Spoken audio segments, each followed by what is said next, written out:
How about now, Laura? That it helps if I catch all the audio. I see it when you get, and that's the other thing. When you get tired, let me see. I fixed it here.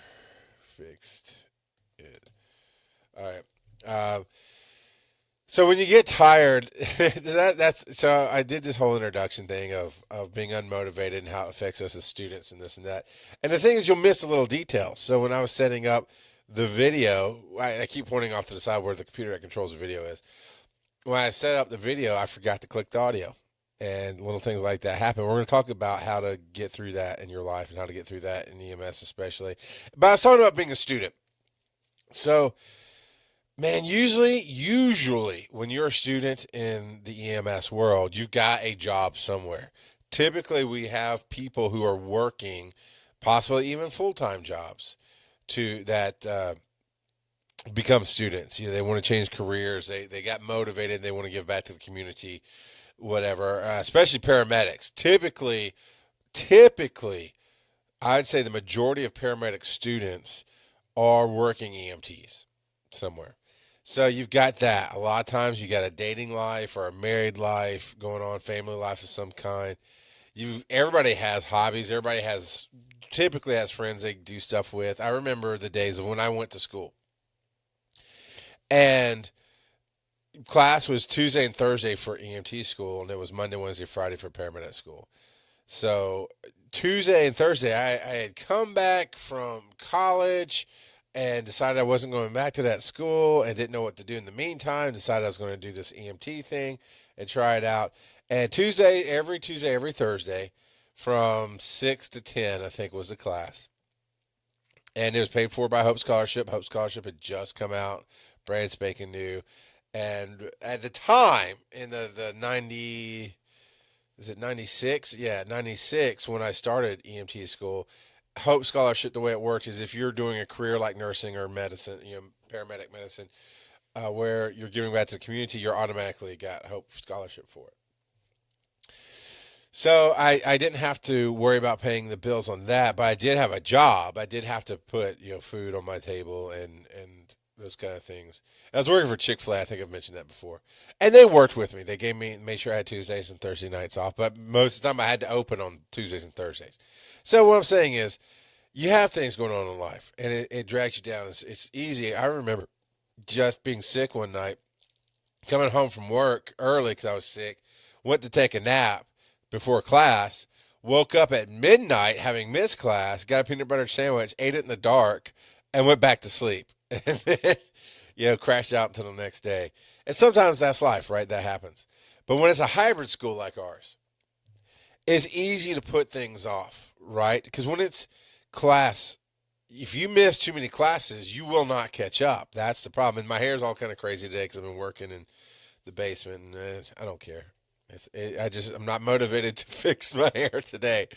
I'm not motivated to do a whole lot. And I am going to make a show out of not being motivated to do crap. That's my goal today with the EMS Underground, is just to say, hey, I can make a show out of nothing, and that's what we're going to do.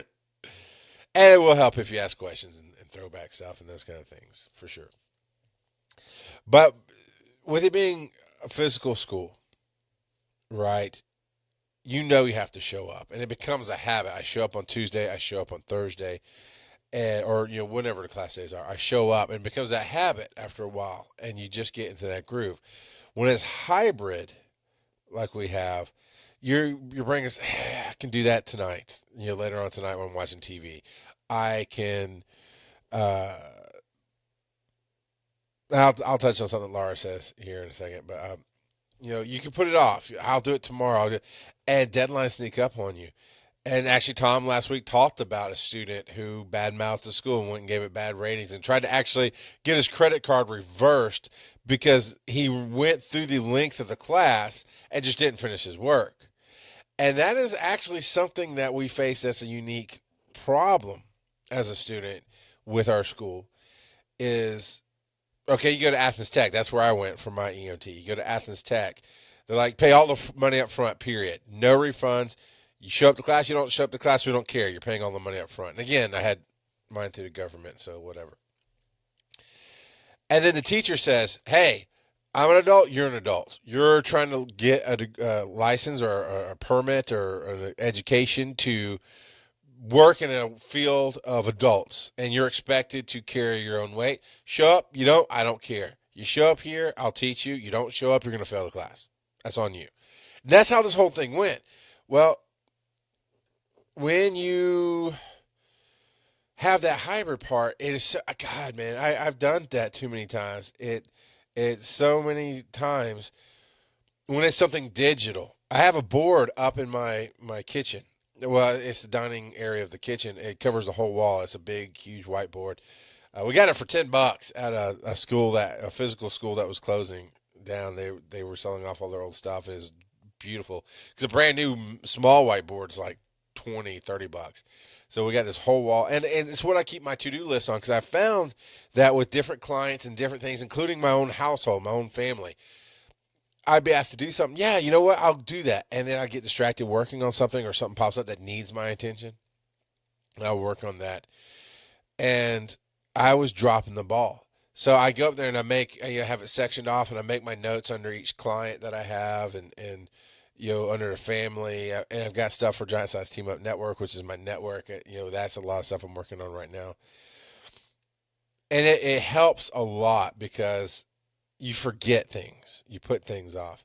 Now I want to talk about what Laura has said here. She says, my depression shows as no motivation and not enough willpower to force anything to happen. Now, I'll stop there because there's some other things. I'll get to that. But yeah, and that's not where I am. Just to be clear, I have dealt with that. And she follows my other shows, and she's heard me talk about some of the stuff that I've gone through, depression-wise and those kind of things. And that is a number one sign of depression, I think. It's just no will to do anything. Just no energy. You don't care. Somebody could tell you the house is on fire. You're like, my brain's telling me I really should get up and run out of this house because it's on fire, or dial 911, but, And there's a balance to be found, and that definitely plays heavily into the paramedic medicine, into the world of public safety, is knowing the difference between exhaustion, overworked, and depression.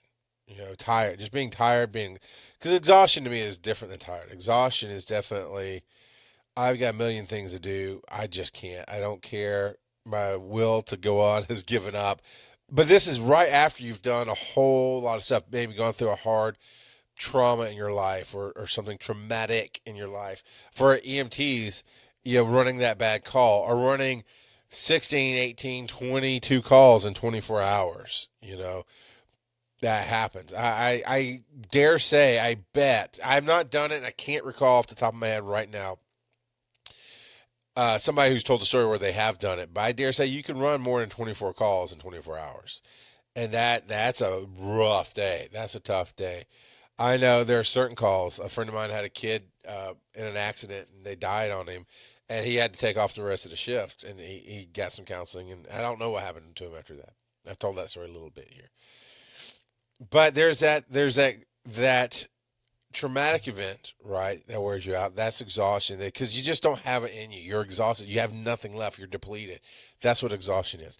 Then there's tiredness, right? On any service, really, that I ran, other than when I got to Jasper County. And to be honest, I went to Jasper County to work because I gave up. I said, I'm done. I just need a paycheck, and I like this field because it allows me to do my podcasting stuff, which was new at the time. It allows me to play my video games. It allows me to watch TV. It allows me to have somewhat of a life and still help the community somewhat. So my stress level was gone because I didn't care anymore. I gave up. It was my retirement at, how old was I? Probably 32, 33 years old. I went to a retirement station. What's up, Roy? Yeah, dude, he calls. Well, Roy popped in for a second, but yeah, and then depression is there's two levels of depression, right? There's life is heavy, and you just haven't dealt with the things that are heavy. You don't even know how to deal with the things that are heavy. You're just pushed down. You're depressed all the time, emotionally and energetically. The second form of depression, of course, is the chemical form of depression in your brain, and you absolutely, in that case, need doctor's help. You might need some medication. You definitely need a counselor. Those kind of things. And the other form of depression, it helps to get a counselor, but medication won't make life go away when it's life, when it's a whole bunch of burdens on you. Exhaustion, you need rest, you need sleep. Us as medics, we are adrenaline junkies. I saw somewhere that got put up. We are adrenaline junkies, and that so it's dropping. It kicks in, and I can do one more call, and I can help out. Or right as you're at the shift change, like thank God shift change, and you hear a multi-car accident, you're like I'll jump on the truck with you, and you go off. And then we do that. We go home and we have families, and the families want to see us. The wives, the husbands, they need us to do things. Maybe we're a single parent, and I say the universal we because I have never been a single parent.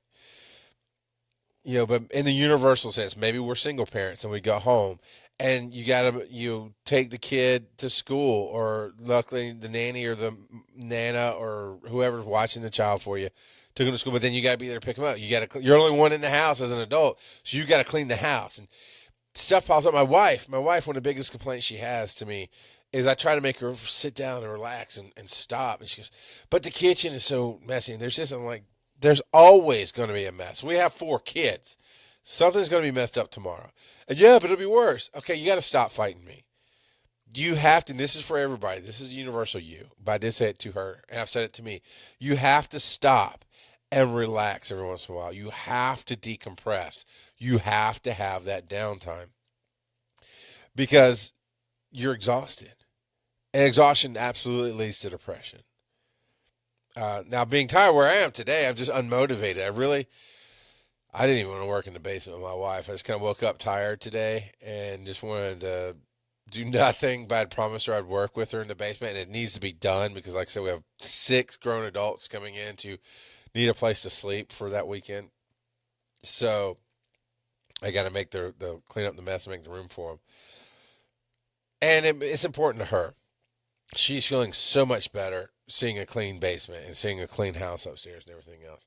And that's the thing. In EMS, we'll be tired, right? You run 10 calls in 24 hours, but only 6 of those were before midnight. So the other 4 maybe came after midnight. Maybe you only got 2. But here's the thing. I would always try to go to bed. And my shift changed in the story that I'm thinking about. My shift changed at 6:30 in the morning. And sometimes you get that tones right out of the gate, right? 6:30 in the morning. And that meant for me, I had to get up at 5:30 in the morning to be at work because it was a good 30-minute drive. I wanted a shower to help wake up. I think I got some coffee. And because I can't remember then, because sometimes I would wait to the station to get coffee just so I didn't have to be up as long before I got to work. But sometimes you hit that door running. And sometimes you didn't. But there was no sleeping during the day. We were at a fire station. We were not allowed to take naps during the day, except on Saturdays or Sundays. It was fine. So we'd stay busy, whatever. But you go to bed about 9 o'clock, 10 o'clock. And usually actually around 5, around the time they're doing dinner, I'd be sitting there waiting for dinner to be put on the table, whatever, and I would just pass out in the chair. And they would let that happen. They weren't super strict about that. And they understood it's because we're exhausted. I mean, we're tired. We've been running calls. We've been up, whatever. And I'd go to bed 9, but I'd get a call at 11. Go back to bed at 12, 12:30, get another call at 2. So, and if I could put together 3 hours consecutively, I could sleep, I could function okay the next day. If I got an hour and a half here and then rent a call and another hour and a half here, rent a call, even if I got 5 hours total, but if it is spread out in an hour and a half, 2 hour chunks, I was miserable the next day. And that's the thing is this job will make you tired on so many levels. And that applies into life as well. When Laura was talking about the depression, I mean, sometimes you're just freaking tired. Sometimes you need to shut your brain off and not look at the dishes or I'm trying to think of stuff Laura would do. Cause I'm sure she could do dishes, but I was trying to think of something specific to the horse ranch. But I mean, in my opinion, pretty much everything on the horse ranch probably has to be done. You have to feed the horses. You got to water them. You got to take care of them. Those kind of things. Teaching motivation is hard. Yeah. How do we get people motivated to do things? Now that's an interesting question, Laura. That's more of a rock out question than EMS, but I'll take it. Because as a medic, I had to motivate my EMTs to care about the patients. I had to motivate some patients to care about their own health. There's a lot of different things that go into that. So teaching motivation, you have to lead by example, number one. So if you're really not motivated, if you really just don't care, I don't want to do it. Hey, Carl, nice to see you. it's it's a lot easier to motivate others, to teach motivation when they see you motivated all the time. When the people who are around you, and I'm thinking of my children specifically, but definitely partners, EMT partners. Carl, it popped to my mind, Carl, and some of the stuff we do with Giant Size Team Up. It is a second full time job for those of us in that company, and Carl is in that company because we all have full time jobs. Mine is my hustle. Ibbot's is his hustle, but then Carl works for a company during the day full time. Chris works for the military during the day full time. Those kind of things. So my point is I know from reactions I've gotten. I don't know if Carl specifically has done this, but I know from reactions I've gotten from people around me is that when they see me tired and they know I'm tired, and I try to be open. I always try to avoid burdening anybody with my problems, right? I never just dump on people, but I will try to be clear and honest with my team and say, and my team can be my family, it can be your family, it can be, that's why I use the team phrase, because my kids are my team, my wife and my kids are my team. The EMTs and medics that I worked with before were my team. Now I have a great team of people that work with me on Giant Size Team Up. When my team sees me tired, but I go, you know what? It needs to be done. Let's do it. Let's do it. Let's get it done. And I get up and I push forward. That then lends to them going, well, if he can do it, I can do it.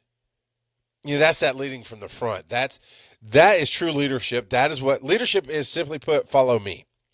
That is. I read that from what's his name, the Rogue Warrior, Richard Marcinko. Richard Marcinko. He put that in a bunch of his books, but he did a leadership book, and he opened it with, leadership is simply, your horses are a team, but leadership is follow me. So if I'm going, you know what, I don't care, but then I expect you to care, that will never happen. And I've seen that happen with plenty of medics. Is that this got twisted? I didn't even realize. There we go. I like to have my camera a certain way. It is what it is. We all have our quirks.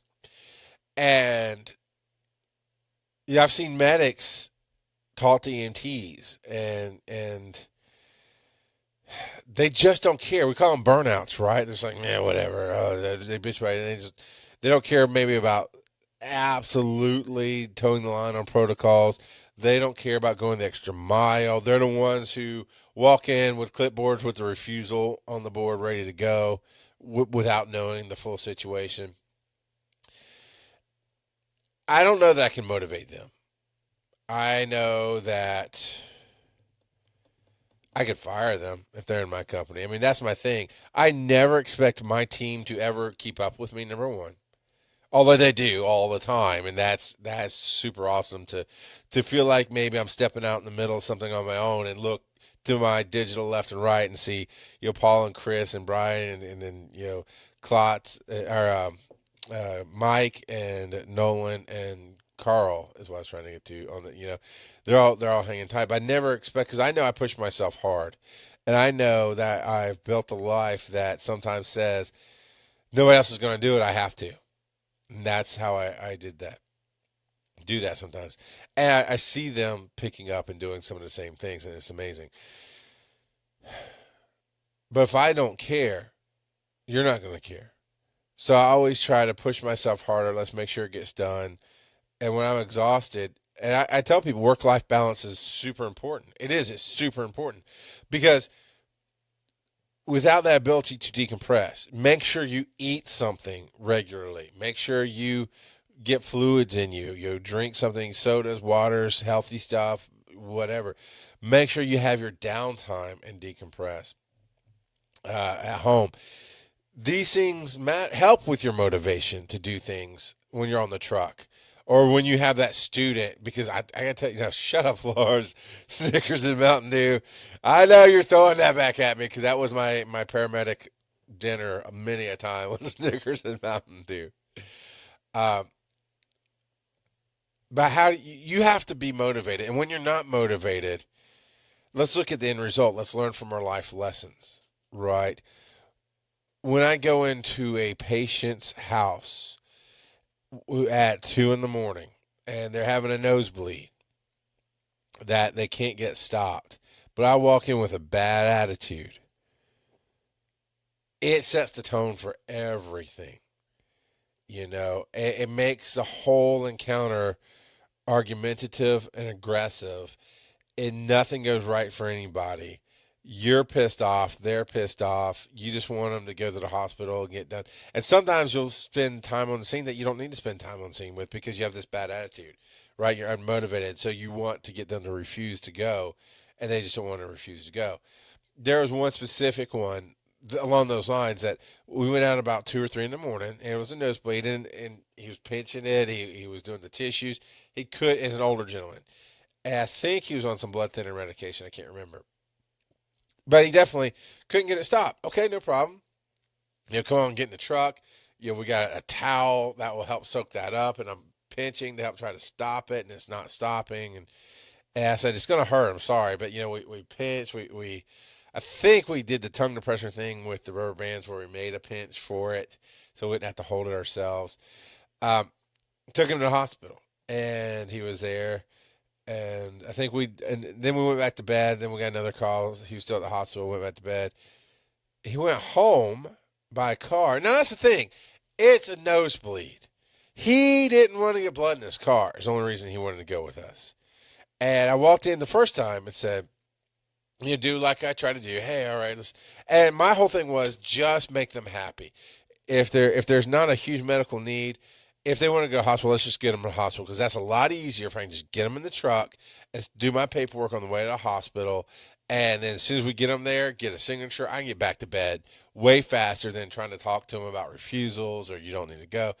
So that's what we did. He went home by car. Well, they told him, because this is a standard, for those of you who are not medics, this is a standard medical practice. You have a nosebleed, you don't pick your nose, which it'll itch because the clots form like boogers. So you feel them, they itch. So you don't pick your nose, and you don't blow your nose because you're going to blow the clot out. You have to just leave it alone. And they tell you that over and over again. It's in the written freaking paperwork that comes home with you.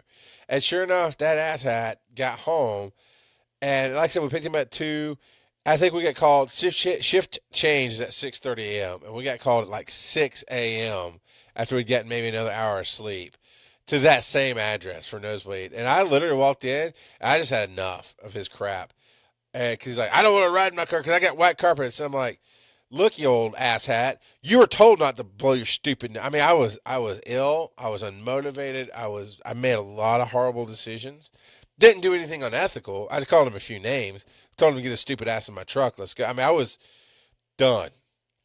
And I had the EMT drive because I knew how fast I could write the report. I'd already started on the report, actually, on the way there because I had the other one, so I copied the information to the second report, your address and name and all this other stuff. I probably copied vital signs, to be honest with you, because I was unmotivated. Because once you're tired, that energy level, when it's down, I think that's one of the biggest things we miss on helping our employees and helping our coworkers is how to keep that energy up.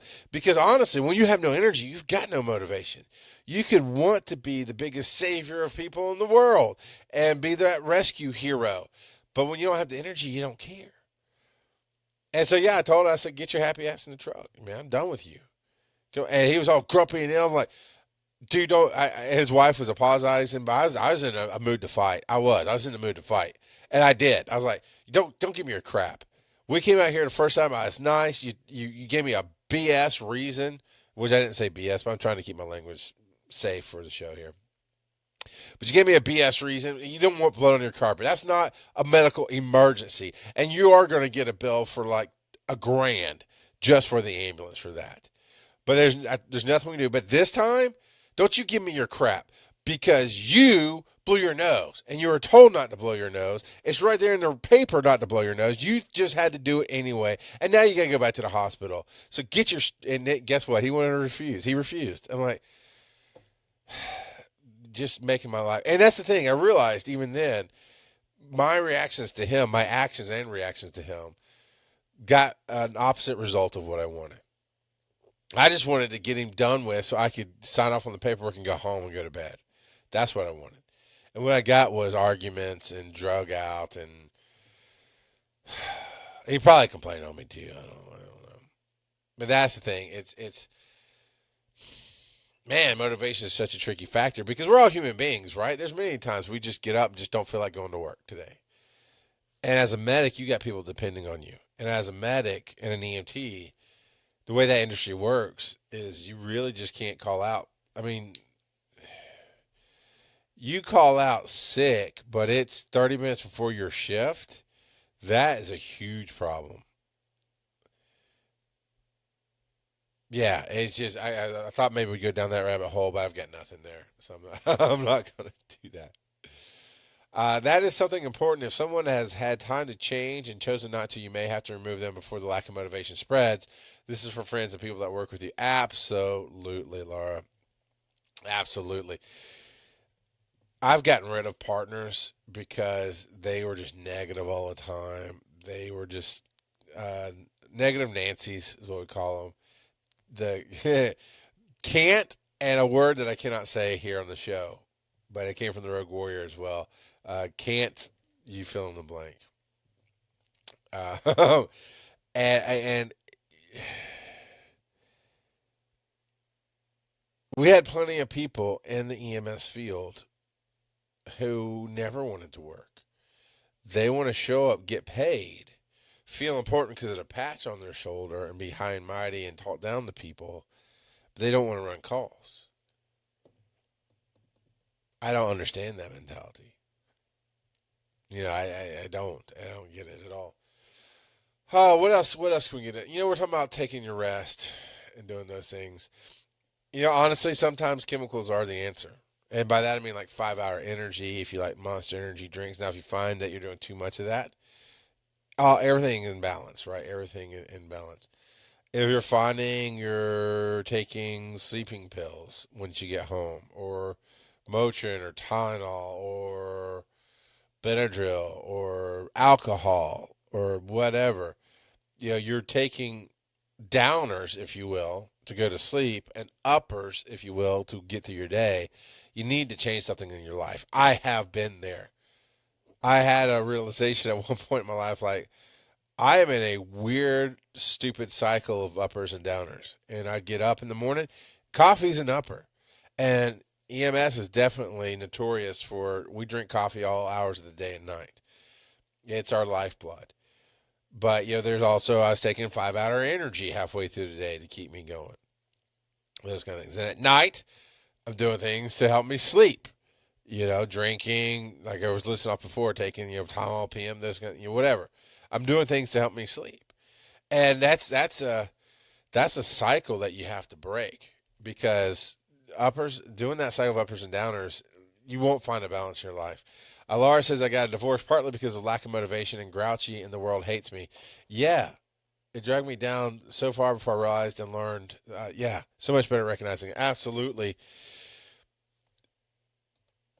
I did that to my wife for a while. And I think I have justifications. And I'm going to get to what Brian Johnson here says in a second. But I think I had justification.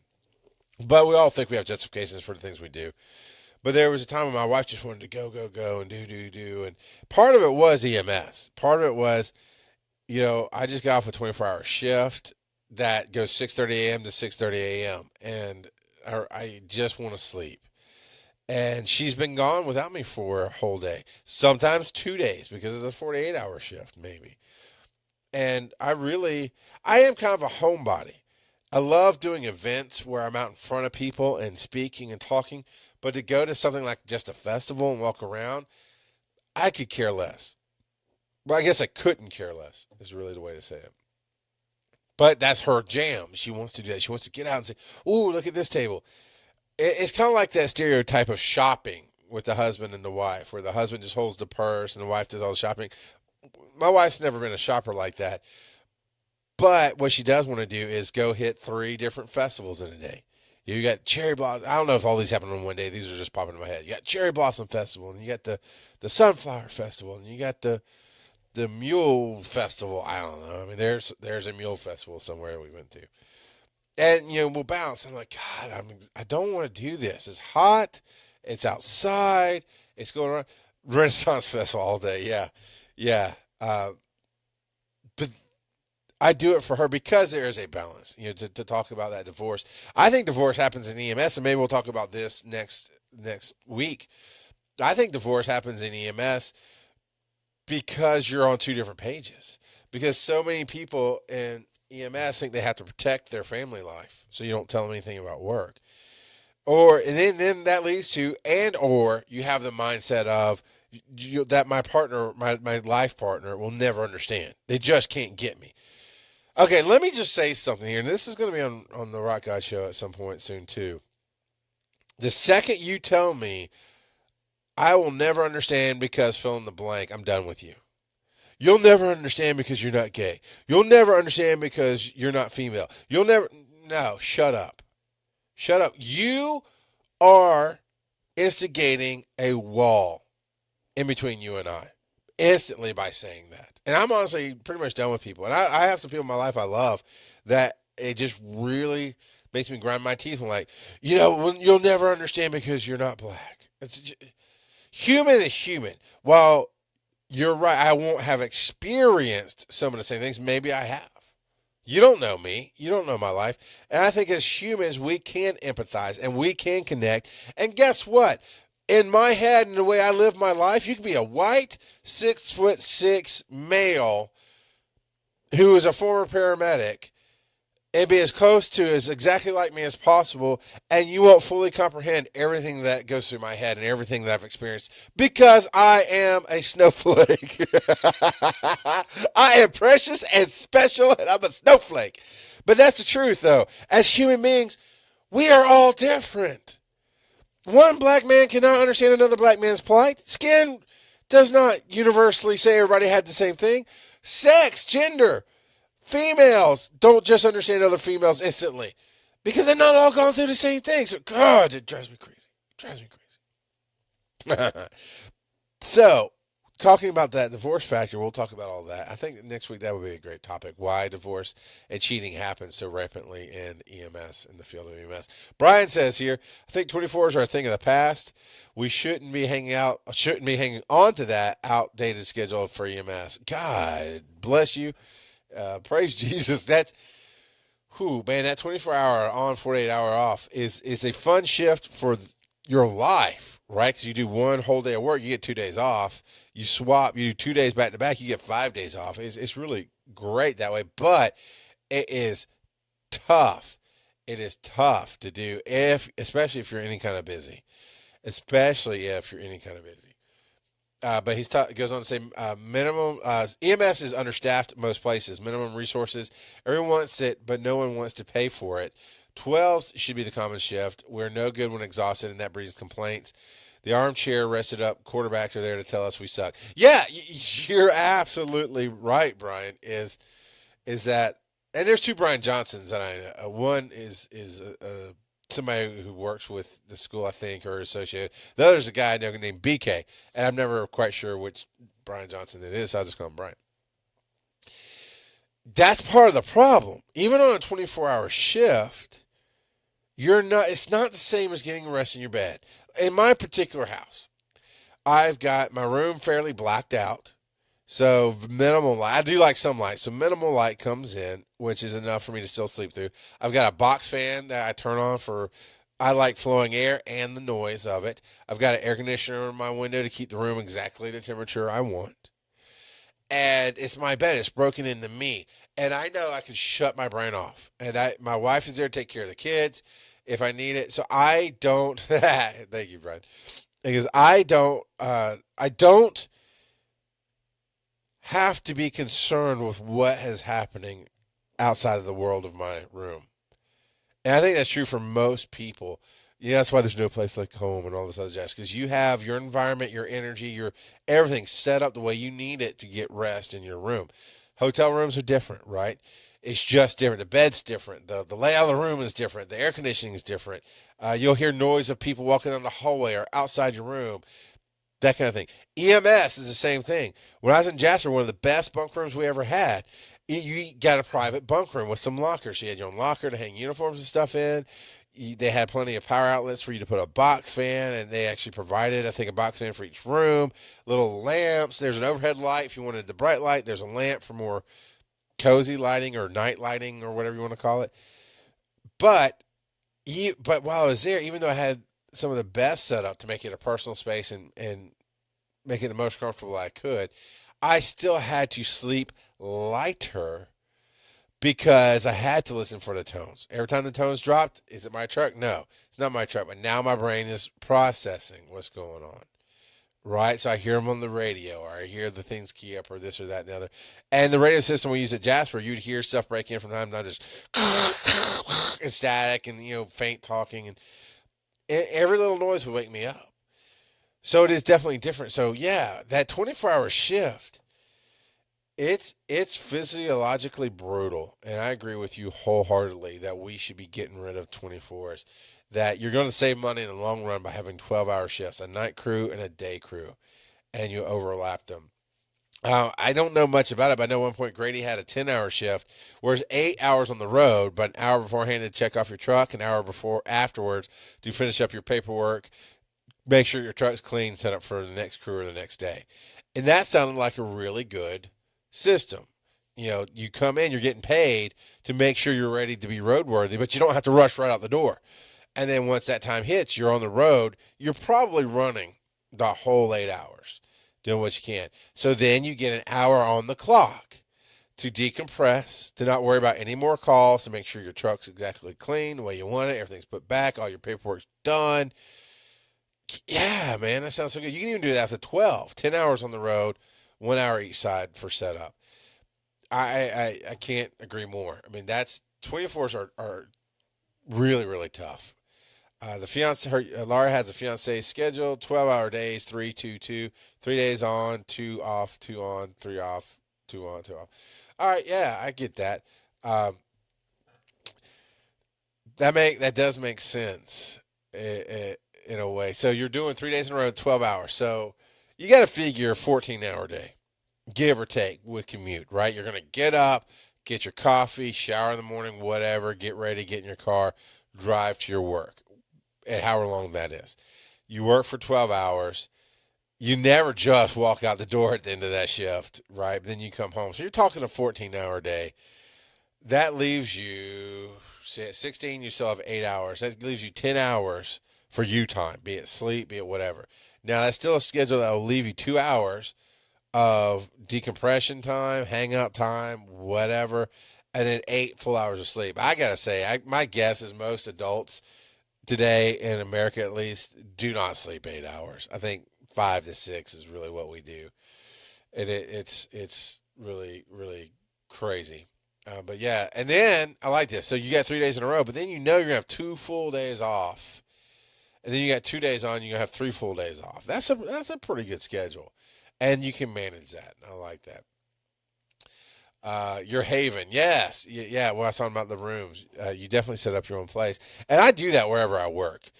Jasper County was one of the most lenient places. So I was able to put in my own TV off to the side so it would never bother my partner if I wanted to play my video games. I brought my Xbox up there. I left the TV there so people could use it for whatever. They could bring in their own game systems.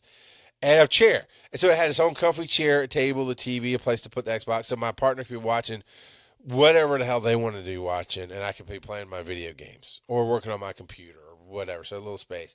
My locker, my bunk room was absolutely set up the way I wanted. I put my sheet on it as soon as I get there, lay out my blanket, box fan at the foot, blowing straight down, table fan blowing at my face. I knew where I was. I had air moving on me. It was really good, but there's only so much you can do at a station versus your home. So there's that. And that's the other thing I did love about the schedule, and that's something that Laura's bringing up, is weekends don't exist in that world. They just don't. Is it all that exists to you in that world is, am I working for 3 days or am I working for 2 days? That's all that matters. So Christmas falls on your shift, you're working your shift. The holidays don't matter. Saturday, Sunday falls on your 2-day shift. You're working Saturday, Sunday this week. but you got Monday to handle business, Tuesday to handle business, and you're back on the work, and then you will get a weekend from time to time, and especially if you are with somebody that I had to get a little bit of oatmeal cream pie here. But if you're with somebody who either works for themselves, because Laura, honestly, I don't know. No, I do know you have a day job. I think sometimes you do it from home. You don't have to tell me about it. It's fine. I just am recalling you do. You have some flexibility in your schedule. My wife is now stay at home mom and house runner. She's the lady of the mansion, and it works no matter what my schedule is. We find time together. But before, she'd work Monday through Friday, and I'd work one day on, 2 days off. So we always figured out. But see, weekends existed for her because Monday through Friday, she didn't really have time to go do things before or after work. Her shift started at 2. She had some time in the morning to get some work done because you're not going to bed till 1 or 2 at night. You work till 11 midnight. You're going to stay up till 1 or 2. So you're sleeping till 10, 11 o'clock in the morning easy, if not 12. And then you're getting ready for work, taking your time to get ready. There's some decompression time for sure, but you're not thinking about handling business unless you just have to. And that definitely throws some things off. But so weekends, she's like, I want to go hiking. I want to go this. I want to go do that. Well, weekends don't exist to me. If I work Friday for 24 hours, when I come home Saturday, all I want to do, this is also back in the day when there's no internet, no streaming TV, and I'm a big media consumer. I love consuming media. And so I had my VCR, and actually it was in the early days of TiVo, so I had TiVo as well. So when I work all day Friday and I come home Saturday morning, she's like, I want to go to the zoo. Well, you have fun with your mom, because all I want to do is go to sleep for a few hours.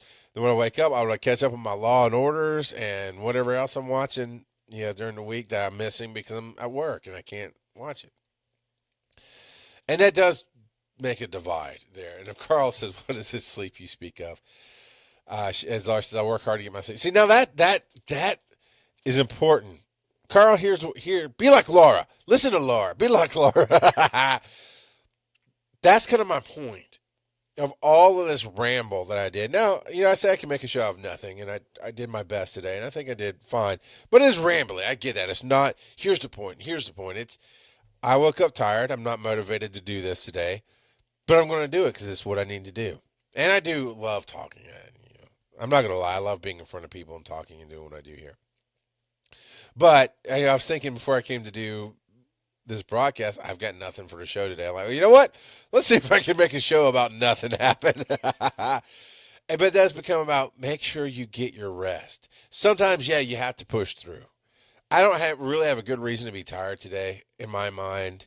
I don't know why I woke up tired today, but I know stuff needed to be done, and I did it. But there are definitely days where I wake up tired, especially if my wife. My wife gets up with the kids at 6 something in the morning. And sometimes she doesn't go to bed till 12, 1 o'clock. So, you're talking about minimal hours. She's tired. She'll stay up for a little bit doing stuff around the house. And she goes, screw it, I'm going back to bed. And she'll come back to bed. And I'll get up. And I'll sit there and I'll drink my coffee. And those are the best mornings. Because my kind of work is get out my laptop and work on the 10 projects that I've got running that I need my laptop for. And drink my coffee and have, for Carl, I want to say, have Preacher on by EMSU in the background. So I can be watching that. But I'm watching my shows because I've got Carl hooked on that show. It's a great show. Preacher is a phenomenal show. You don't even have to like comic books. You'd have to like weirdness. You do have to be able to follow some weird stuff. But it's a phenomenal show. But I tell my wife, she's a grown adult. She is a human being. She manages herself. But I remind her, it's like, you really should go to bed about 10 or 11 o'clock tonight, 10:30. Kids are in bed by 8:30, 9 o'clock. You want some decompression time, some quiet time to do whatever without interruption, that's fine. But you really should try to get in bed long before midnight because you're going to be up at 6 in the morning. That's what you're going to do. And it does build up on her after a while. We're only in the second weekend of school, but I think by maybe as early as tomorrow, but definitely next week, I'm going to get that 6:20. Can you get the kids? Because you just can't do it. And that's the problem we run into as human beings. That's the problem we run into as EMS. That's a problem we run into as being creative people, of people who are motivated to get life done. Is if you don't fight for your sleep, if you don't tell yourself, shut up, turn off the stupid television, you don't need another episode of fill in the blank, go lay down and get some sleep. If you don't fight yourself on that, because your brain will tell you, no, just one more episode, so cool, or I feel better, or I can get this one more project done, or I can get that next level in this video game I'm playing. Whatever it is that's keeping you up, then you're going to hit moments where you just fail life. And I don't mean major fail, but my wife wants to take the kids. The kids love that she takes them. And then she fails because she cannot get up, so she hits me. Well, now she's upset that she didn't get up. She's mad that she's bothering me. The kids are like, you're not mama. And I don't mind helping out, so I don't typically feel bad about it. Then she feels bad. She fails at what she wanted to do. Carl missed it earlier, but I started the show with no audio because I was tired. My brain wasn't fully firing. And I'm like, whatever, I think we're ready. I hit go, and I'm talking, and Laura's like, yeah, your mouth is moving, but I hear nothing. And I look over, and sure enough, I just didn't trigger the audio to go out with the video. We miss things. Not major things most of the time. It's okay. Little things happen. We miss things. You have to make sure you get that rest. The compromise that my wife and I came to when I was on the 24-48 shift schedule was she would always make sure to give me the morning and into the afternoon of my first day off to sleep. Now, it did depend on where I was working at the time, because Jasper County, they shift changed at 9. I slept most of the nights there, so that changed. But when I was on that 6:30 a.m. shift, and it was the busiest truck in the county, not compared to DeKalb or Grady, but it's the busiest truck in Rockdale County. And we ran, I think the most I did was 16 calls in a 24-hour shift. So you have to, she'd give me that time. She'd give me that time to sleep. And then I'd wake up, and then I'd make sure to give her that evening, take her out, we'll do something, whatever projects. And then the second day off I would compromise and let her make plans. And that's how we found the balance there. My wife will be calling you to complain. Why would she complain? But here's the thing. If you're not making sure she's getting her sleep, and she's not making sure you're getting your sleep, then there's some kind of balance that needs to be fixed. And if you're like, man, my life's busy, maybe you need to quit doing so much. And yeah, you're going to come back with, okay, well, I'm doing all this stuff for GSTU. I would say the same thing as head of GSTU as I would as a Rock Out Podcasting, as I do as the media specialist here. You have to take care of you first. You have to get your sleep. And that's the biggest thing. I was already talking about Dragon Con earlier today. That's the biggest thing I'm telling everybody. I'm about to do a video for my network crew on that page about what to prepare for Dragon Con. And one of the things is you will not get any sleep during Dragon Con.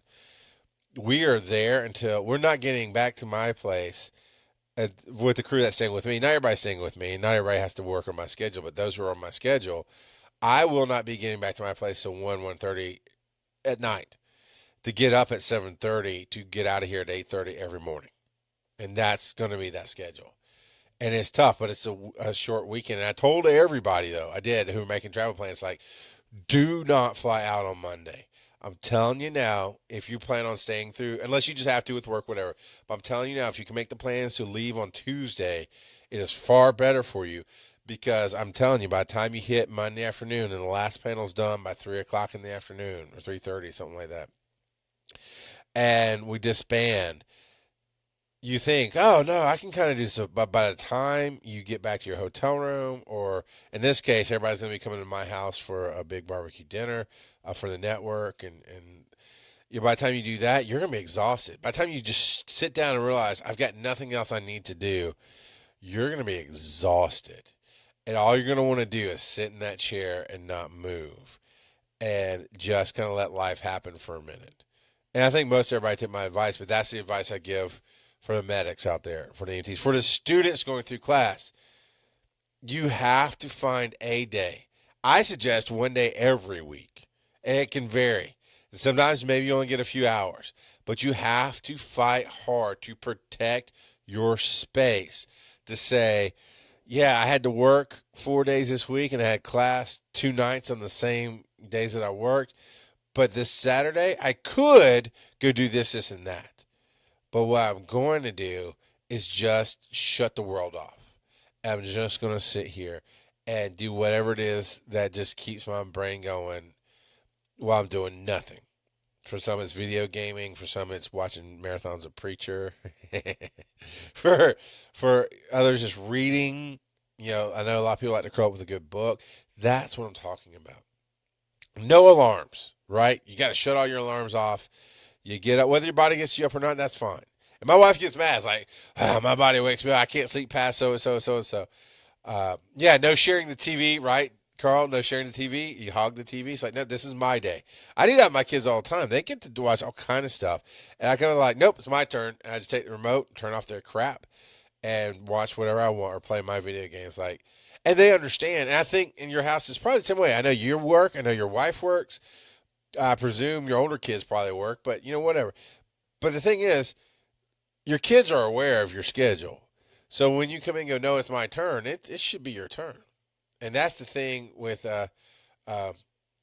EMS and all that is as a student and as a worker, we go, oh, we have to get all this other life done. And we only have 2 days to get it done in. If you don't protect yourself to sleep, if you don't get the rest you need, if you don't take that space to decompress and say, I don't care, it's all about me, you're missing the first principle of paramedic medicine. Take care of yourself first. Right? That's what scene safety is all about. It's not to make scene safety is never about the patient. Scene safety is about making sure you don't get hurt. PPE, personal protective equipment, is about you to make sure you stay safe. Period. And we don't give a crap about putting our germs on a patient. That might shock some people, but it's never about you. We don't give two craps about getting our germs all over you. We care about getting your germs on us. Because if we get sick, if we get hurt, if we get damaged in some way, we cannot help you. So as a medic, if you're not taking that time to say, no, it is about me. I just want to sit down and hog the TV today. I just want to sit down and sleep until I feel like getting up today. You got to do that. And so much burnout comes from never doing that. Because, oh no, my mom wants me to come over here and see her today.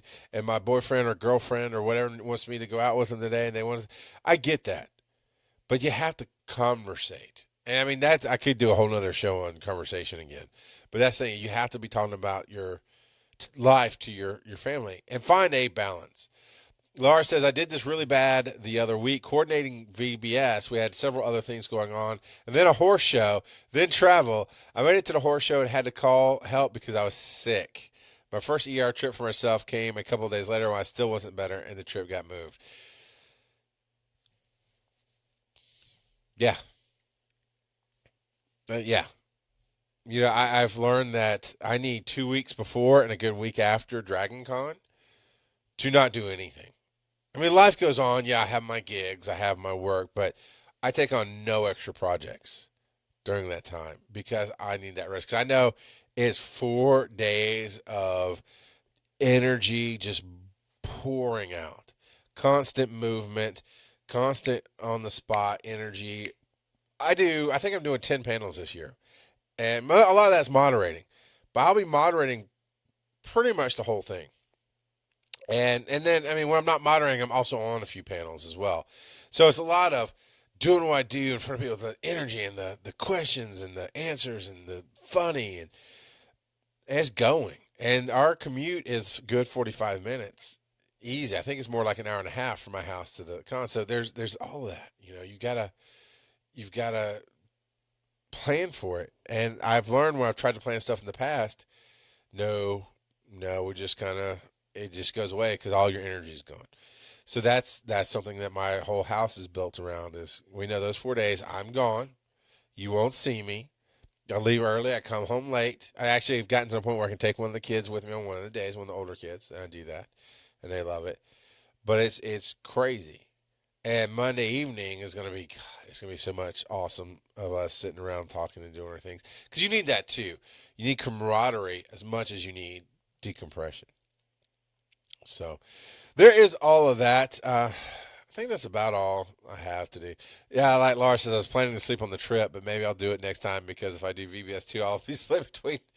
I'll split it. I'll be split between several coordinators, and that's the thing. Learn your lessons and truly find out what's important. What is important? What makes your life stop? For me, my wife not being in the picture makes my life stop. I have shut down so much podcasting stuff in the past because it came to a point where I had to pick something, more time with her or spinning my wheels with a whole bunch of useless podcasting crap. I dumped the podcasting stuff and spent time and built a better relationship. It is all about balance because the person who never wants to run the call, all they ever want to do is sleep. They never want to do the work because it's just whatever. That's a huge schism to the other side. I remember as a teenager getting drug out of bed for school, and I was homeschooled, and I got drug out of bed for school at like 8 o'clock in the morning, 7 o'clock in the morning. It's stupid. But as teenagers, it's harder to wake up. I mean, I can get up now as an almost 40-year-old man. I can get up now a whole lot easier on a whole lot less sleep than when I was a teenager. And I think they've said there's something about chemicals and this and that and other going on in the teenager's body. But I mean, that's the thing. I mean, I can remember getting my blanket yanked off of me to make me cold and going, ugh. And I mean, I'm passed out. I'm dead. I have no control over it. And my mom would put wet rags on my face. And it was just, one, it was arbitrary. Two, it was just worthless. And when you get to that point in your life where you have to sleep, something has to adjust. Something has to change. Don't know what. I mean, that's on you to figure out. That is on you. All I'm saying is fight for your right to rest. Fight for your right to just have fun, to decompress, and find ways to make it for those of you with wives, those of you with husbands, boyfriends, girlfriends, maybe find a way to incorporate them into it. I know one of the easiest things I did was, since my wife worked from 2 p.m. to 11 p.m., Monday through Friday, when I was off on those days, in the morning time, when she was awake and we were just doing stuff together. And then she'd leave for work. And then I can sleep. I can play my video games. I can do whatever would take my attention away from her during that time that she's gone. When she came back, we chilled out, hung out, listened to her about her day. We did stuff together, rinse and repeat. Right? And if we're off together, then we did stuff together. You can find balances in your life, and that's the thing to do it. And yeah, you need people who respect your space. Laura's the last thing Laura's saying here, and it's on people around you too to respect you when you say I need this. Because the response I get a lot is, well, I only get 4 hours or whatever. I don't care, I'm not you. Man, you can get the big slap hand with baby powder on it. Just, pow! You tell me that. I'll get about 4 hours. You want me to slap you? The first thing I do, if somebody ever tells me about, I don't have to slap. It's like, you're not nearly as big. You know how much, scientifically, do you know how much more energy it takes to run my body than it takes to run yours? A lot, asshole. Secondly, I don't care what you get. I can get by on 3 hours of sleep. I can get by on no sleep. I have freaking saved lives when I've been up for 24 hours straight. Watched the sun go down, watched it come back up. Didn't sleep once in between. Does that mean I want to do it every day? No. I bet you couldn't do that. Just shut up. Yeah, you hit that hot button over your Laura. It's like, oh, you're right. Because, I mean, that's what my wife finally got to. And that's what was important to me, is that she understood I need sleep. Then she understood she needs sleep. Right? That's been the actual funny, interesting battle, is I've been fighting her to say, no, you've got to stop. You've got to rest. Because come on, people. You get pulled over today. Life goes on. You get in a car wreck and you survive. Life goes on. You get fired. Life goes on. You get a great new job. Life goes on. You ran your calls for 24 hours. Life goes on. You're off for 2 days. My grandfather died, and this is a while back. And yeah, I was sad for a little while because of what I missed out of my life. But life goes on. There will always be one more thing to organize, one more trip to plan. There will always be just this one more load of dishes to do. There will always be one more thing I got to promote for the network, or oh man, if I can work on this one thing for this client and get it done. There will always be stuff to take your attention because life goes on. If you want to enjoy that life while it goes on, you've got to say none of it matters. Only thing that matters is me and my rest. I know I've harped on it, but it's important. It is important to get your rest. It's important to get your sleep. It's important to be surrounded by people who can support you, can help you, can be a part of your team. If it's not a team, if it's my house and my rules, then you're doing everything yourself and you're a dumbass. If it's my truck and this is the way it goes, no, it's not. If you have no team, you have nothing. And team, like I said earlier, team can be your spouse, your loved one, your family, your coworkers, an actual team that you run. It's Paul. Paul Klotz pops in with, "I get loads of rest. Look what's done for me." Yes, he has sleeping issues, and I don't honestly know what they are, but that happens a lot actually in the EMS as well. Is sleep patterns get so screwed up because you're getting up in the middle of the night and back and forth, and I mean to this day, I hear everything. That's one of the reasons I really have to have people away from my room when I'm trying to get deep sleep. It's one of the reasons I have to have my fan going, and even the air conditioner. It doesn't happen here nearly as much as the old house. At the old house, it was ground level window, first floor window type deal, and pine trees all around. So pine needles would get in there, and the fan would start hitting and clicking. It will wake me up, and I have to go turn it on. My wife will never hear it. I can actually hear if the ceiling fan gets a little off and the chain just starts tinging a little bit. I can hear that. I can hear every little thing because I did so many years on the truck where the first couple I was just high strung. And so I'm listening. I never wanted to miss a call, so I'm listening. And every little sound woke me up. But then after that, it really was, the sound goes off. I have to make sure I hear it to know if it's my truck or not.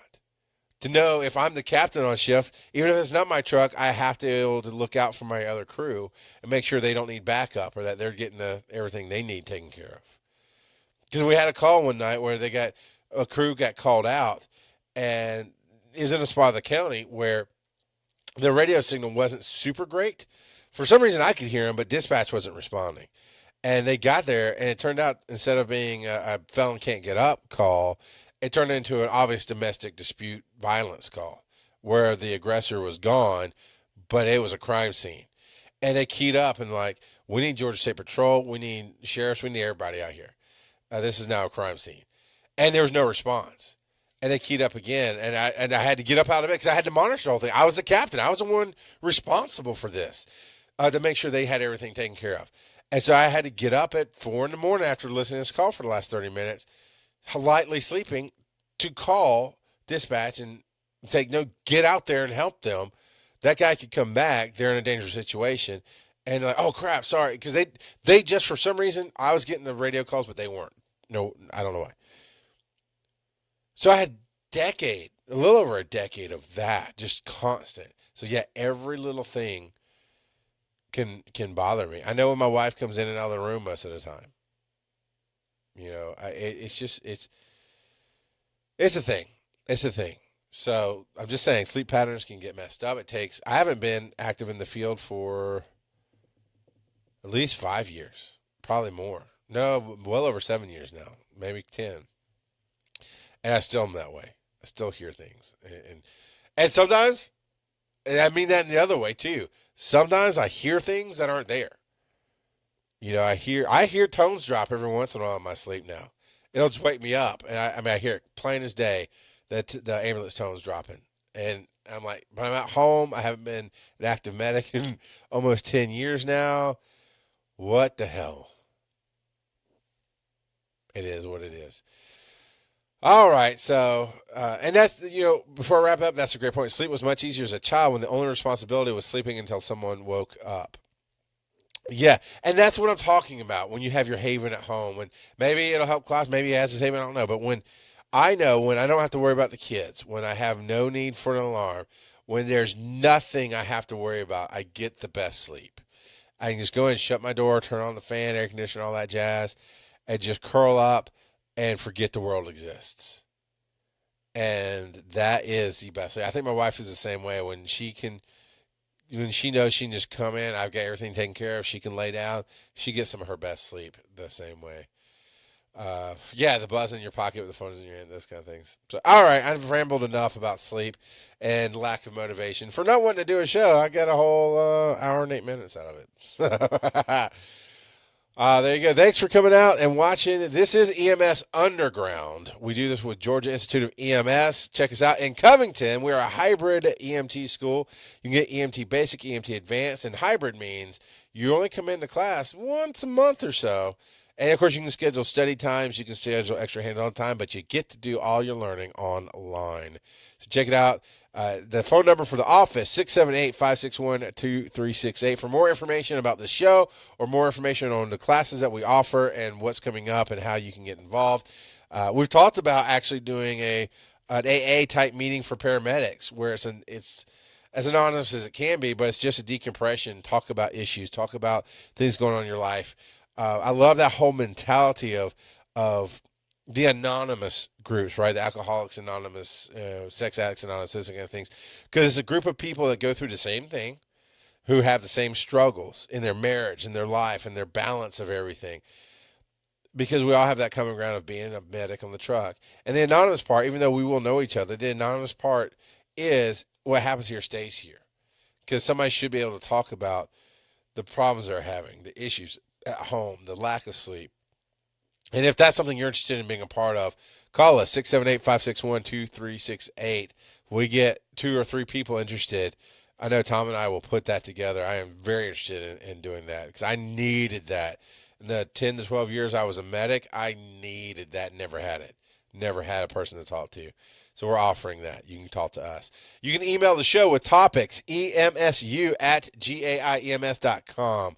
Ask me anything. Ask us anything.